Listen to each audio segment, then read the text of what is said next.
Now that you've purchased your remote control curtain system, please find a clean spot on the floor to set it up.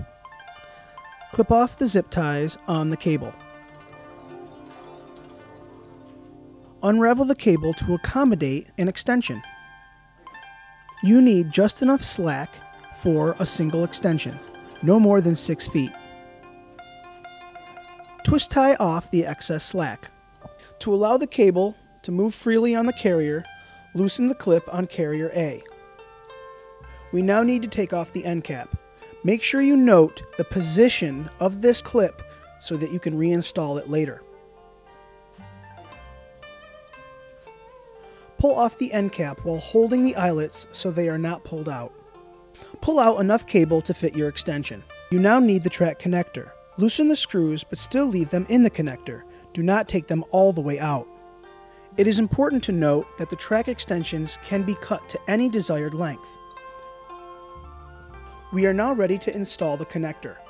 Make sure the cable is in the groove and slide on the 2 tracks till they touch in the middle. Tighten the screws to secure the connector. Do not over-tighten. This may damage the tracks. With another person helping, pull the slack in the cable. Firmly pulling the cables will reconnect the end cap. Make sure the end cap is all the way on as far as possible. Before securing the end cap, you may add or subtract eyelets. You can also do this to the other end. Tighten the screw to a snug fit. Move the carriers to opposite ends of the track. One person securing carrier B while the other person is sliding carrier A while also holding and guiding the cables. Double check to make sure both carriers are at the ends. While wearing gloves, hold carrier A and pull the cables tight, all the while making sure the carriers are at opposite ends. Secure the cables by pinching them off. Give the cables another tug to get rid of any remaining slack, and tighten the screw. Double check and inspect the wheel at the end cap to be assured the cable is in the wheel's groove. Also inspect the wheel inside the motor cap. The cable should be in the groove. We have opened up the motor cap to show you where the cable is in the wheel groove. The wheel will spin when the cable is pulled. Please do not open up the cover on the motor cap unless it is necessary. Pull and push the carriers. They should move in opposite directions, or one direction if you have a side opening.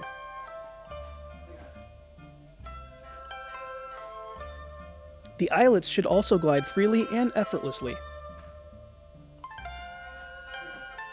A good way to test this out is to tilt the track and see if they fall to the lower end.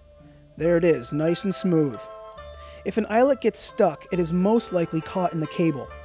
With a small flathead screwdriver, free the cable from the eyelet. To install the motor, at a 45-degree angle with the label facing towards you, twist into position till the locking tab clicks and it is firmly locked. The locking tab is also the motor release. Push on the tab and twist 45 degrees to release the motor.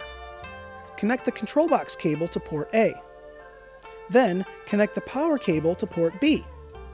You will see a green light on the control box, indicating that the control box is ready. The remote control curtain is a one-touch system. Press either button to see if the carriers are moving.